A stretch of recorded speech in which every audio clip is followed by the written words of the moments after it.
Yeah, so example 1 here, and there are a total of 6 examples, concluding an example 5. So that must mean, if I know how to count, that there is an example 0, and you are correct. There's an example 0, and it's the most important example because it talks about the big picture. It explains why and how delta-epsilon limits work in multivariable calculus, and therefore it thoroughly explains delta-epsilon limits for functions of 2 variables. There's an important visual that we had in example 0 that we're not going to have access to here in example 1 all the way through example 5. And so just for that visual alone, you should watch example 0. And because all you're going to get out of this example 1 all the way through example 5 are mechanics and techniques on evaluating limits for functions of 2 variables. So you could learn the techniques blindly. They're like essentially algebra techniques. So I think you should watch example 0. What do you think?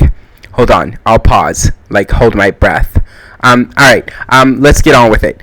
And actually, to your benefit, this example 1 has 3 examples embedded in it. Yeah? And so that's why this reads, do the following 3 limits exist? First, let's consider this limit. Yeah? Okay, cool. Now, f of x comma y equals this quotient visually is this surface that you see, this multicolor Takashi 69 surface. Sorry.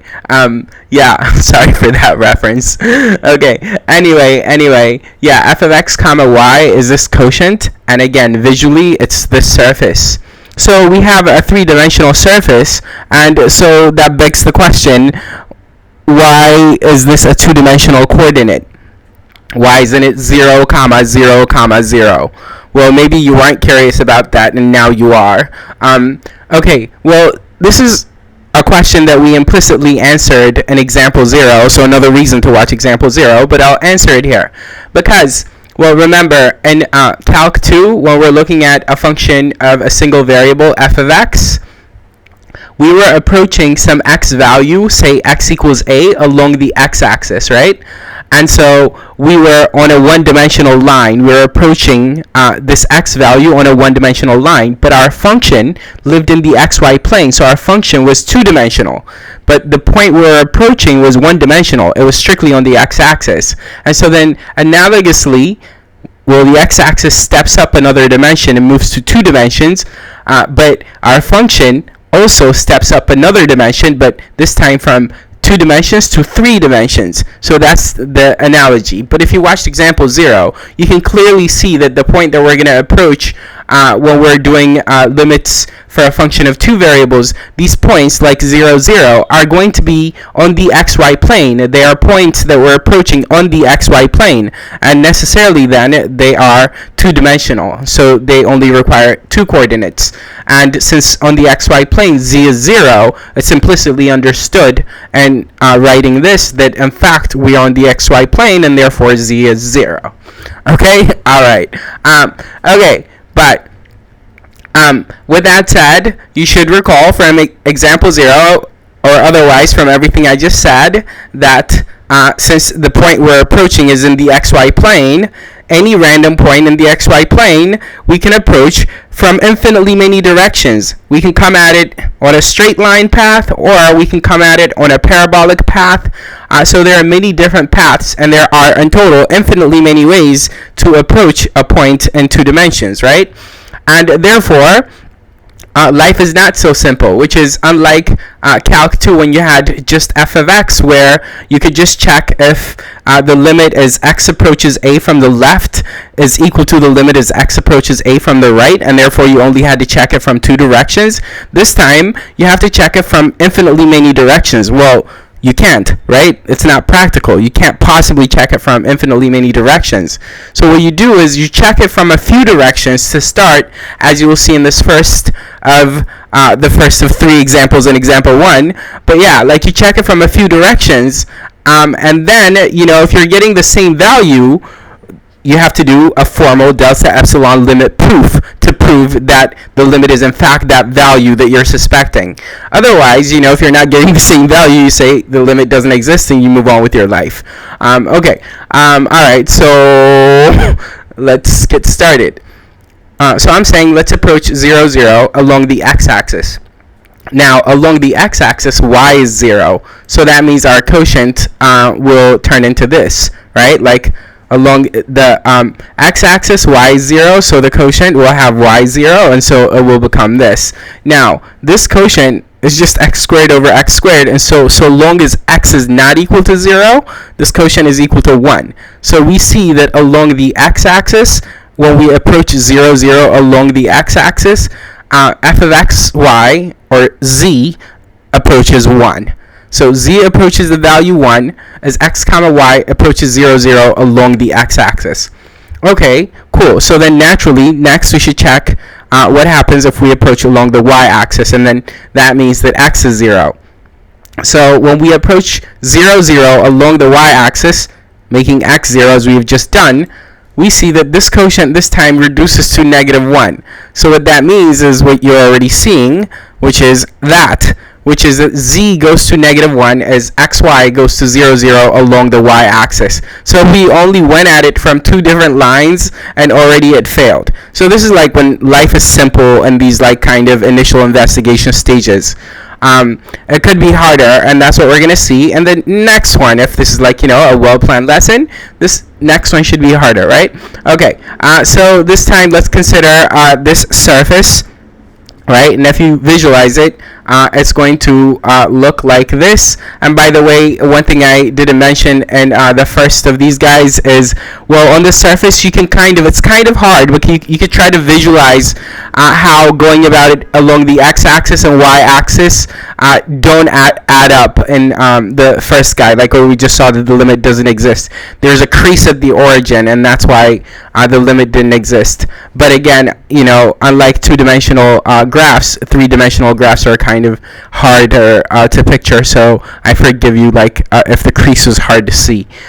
Anyway, let's continue. So this time we have this, and so we do the usual, and of course the question is, does the limit of this quotient exist as xy goes to 0, 0, and here, I'm just showing you by separately writing the function and writing the limit notation this way, how you can have it presented slightly differently but still doing the same question, right? Okay. All right, so we do the usual, and this is what you should do also on your classroom or homework or test questions, which is first approach the limit point, in this case 0, 0 again, along the x-axis, and if we do here, we get 0. You can do it more carefully, but it's obvious. You get 0 over 0 plus y squared, so it's 0. So that's why I'm doing it faster, and we do it along the y-axis, and we yet again get 0. Okay, so we're suspecting that the limit might be 0, but don't be so quick. But what about if we approach 0, 0 along the line y equals x? Well, if y equals x, that means this y is x and this y is x, and so then f of xy becomes f of xx, and that's going to be this, which is going to be this, which is going to be this, which is going to reduce to this constant 1/2. Meaning, when we approach 0, 0 along the line y equals x, we get the value 1/2, z equals 1/2. No good, because that's not 0. That's not consistent with what we found when we approached it along the x-axis and then the y-axis, both of which were 0. So we go, too bad. The limit doesn't exist again. So, third example. Within example 1, So you're welcome. Okay, so a slightly more sophisticated surface you can anticipate, and hence why it's third, right? And a beautiful, cute little thing here, right? Okay, and that's a surface if you graph this in 3D, right? And so we this time try to do a more encompassing thing, which is let's approach 0, 0 along any line through the origin. So I'm trying to show you something slightly fancier, slightly different. So, any line through the origin is going to look like y equals mx, and any line in 2D, right? And we are in 2D. We're on the xy plane. We're approaching 0, 0 on the xy plane, right? And so let's approach it along any line y equals mx, but x not 0, right? M may be 0, but not x 0. X is not 0, right? So if x is not 0 and but we approach along any line y equals mx, right? Then what we're going to get is this here, and this quotient is going to simplify to this, which is, it's just straightforward algebra. That's why I'm not narrating through this, because I have algebra videos, so lessons dedicated to algebra strictly, so you can watch those videos to sharpen your algebra skills. But we get 0, because we're going to get 0 over 1, right? Okay, cool. So along any line through the origin, that is any line of the form y equals mx, x not 0, we get 0. Well, what happens if we let x 0? Well, if x is 0, then we're going to get, again, 0, because, well, our function is going to turn into f of 0 comma y, and remember, x equaling 0 means that you're approaching along the y-axis, right? Because that's where in 2D x is 0, right? Okay, cool. But, yeah, so first, our function, this quotient is going to reduce to this, okay? But then that's going to be 0. Cool. So we tried it along any line through the origin, and so that's that. And then when x is 0, so along the y-axis, we get 0. So like, it seems like we should say that the limit is equal to 0, this limit, right? Not so fast. Let's try something we haven't tried. And so you see that, you know, obviously you can't go about it indefinitely in this manner by approaching it from different lines. And so what you do is like test it out this far. So this example is showing you the extent to which you should go before you say, okay, the limit exists and it is this number, right? Like, don't labor too hard. So if we find 0 again, then we will go on a Delta-Epsilon formal limit proof, and we will show that the limit is xy goes to 0, 0 of this function is in fact equal to 0. But again, not so fast. So what about if we approach 0, 0 along the parabola x equals y squared? What happens then? Then our quotient, right? Like, and you should kind of anticipate why we wanted to go in this direction, having tried this and having tried that, right? Having tried lines, why would this make sense? Look at this here, right? Like, because if x is y squared, then you're going to get y squared squared here, so that symmetry has to be helpful. So these are the kind of suggestions as you're like, you know, trying to figure out what next line should I try. And I'm also intentionally showing you like what the pros do, and I'm not calling myself pro, but like, you know, what professors and textbooks do, which is to try these few different directions before you claim that the limit is what it is and go about, as I said, a formal Delta-Epsilon limit proof, which we will see in examples 2 through 5, because what we're going to discover here is along this parabola we get this, and some of you might have already been doing this while I was like going at it, but yeah, this turns into this, which is 1/2, and no good, because we thought it was 0, and now along this parabola we see that this limit is equal to 1/2, and therefore the limit once again does not exist.